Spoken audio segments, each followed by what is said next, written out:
Hey everybody, welcome to Season 2 for Dragon Ball FighterZ. The patch is finally here. I actually was able to go through and prevent one of the updates on one of my systems to be able to do side-by-side comparisons for you all. So I have pretty much identical examples from before and after. Now, I don't have a lot of characters on my PC, unfortunately, and I don't have the money right now to be going and buying duplicates. Otherwise, I would love to do all of the super damage comparisons and whatnot, show Bardock and all that other junk, but I just don't have the capability to do that, unfortunately. There are a few things that I ended up skipping over. I will put those on the screen right now, and I'll also kind of go through them. Just for smash moves, I kind of didn't understand for that one for the cinematics, and then same thing for the ground tech for in place and delayed. I couldn't find good examples or ways to replicate those for them being different, so you'll have to forgive me for that portion of it. And then same thing for dramatic finishes. That one was really easy, but I didn't want to put it in here since I felt it was way too simple, and you all understand the difference for that. So I'm going to be talking a little bit throughout this video. You can feel free to mute it if you really want to. There's not going to be any in-game audio that's going to be playing for the moves or anything like that, since it is kind of duplicated, but I'll just fill in a little bit of additional information since some of the clips are a bit shorter. So let's get straight into it. Alright, so to start off, we are going to be looking at the recoverable life that you are going to be getting now. You're going to be receiving less blue health now, meaning that a lot more of your damage is going to stick. So this is going to be a lot better for just getting damage onto people and hopefully speeding games up a little bit.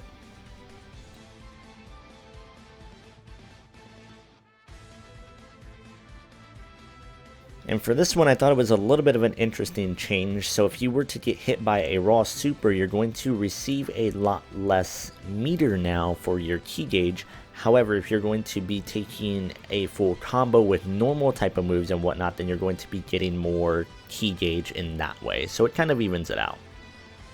Now, to counter the current Hell Zone snapback and the Ghost Oki, they've actually gone and nerfed the amount of meter that you actually build whenever that you use something like a special move. So here we'll see Piccolo go for a Hell Zone, and then right after that you see how much meter he's gaining. It's a pretty low amount, so they really nerfed this into the ground for him.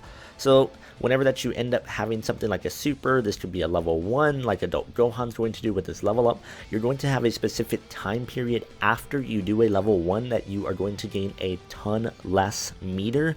So you're going to have to be a little bit patient for that. I do think it's a little bit weird that they were wanting to speed the game up, but then they implemented this change. Specific people that this is really going to hurt is probably level 1 Gohan, since of course that is a pretty staple thing for him, but then also people like Golden Frieza, since he has to burn 3 meters and then he's going to gain pretty much nothing back. And then this next one I don't really need to talk too much about. You can no longer call assist whenever that you do DPs, so something like Adult Gohan Uppercut or Vegeta Knee. And then for this next one, for EX moves, I didn't actually test it in a combo, but whenever you do an EX move, it seems that all of the damage from that move sticks. So that's a little bit helpful for wearing your opponent down. And now for the supers. Now, it used to be very common when people would have a Gotenks, when people had a Tien, people have a Kid Buu, whatever that may be, some sort of super move that allows you to go into another super move with a single character, and then you can go into another character, considering that you have all 3 alive, to get basically 4 level 1 supers. So the damage on that has been nerfed. If you are going to do that with 2 level 1 supers of the same character, or even a level 1 into a level 3 with the same character, you're actually going to scale heavily into that net super. And if it's something like Super Saiyan Goku, the damage on the second level 1 is actually going to be 1/3 of what it typically would be. So hopefully we'll see some more character diversity and that won't be such a staple thing, but we'll see how that goes moving forward. And unfortunately, I am not able to test every single character just because, as mentioned, I don't have the money for buying duplicates on PC to be able to test what the old damage is and whatnot. But from what I could tell, pretty much every single character seems to have an increase in their level 3 damage.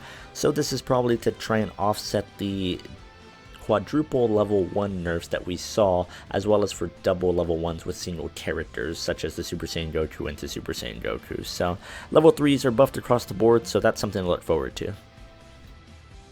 And now for sparking, a pretty cool change I think is that you don't have to wait for any gaps in Blockstring to be able to do the sparking. You could do that right in the middle whenever you want to. And then another thing that I can appreciate is when you are actually in sparking, this is going to help those 3v1 kind of combats, is that you're going to do less blue health to target, so more of your damage is going to actually stick to people.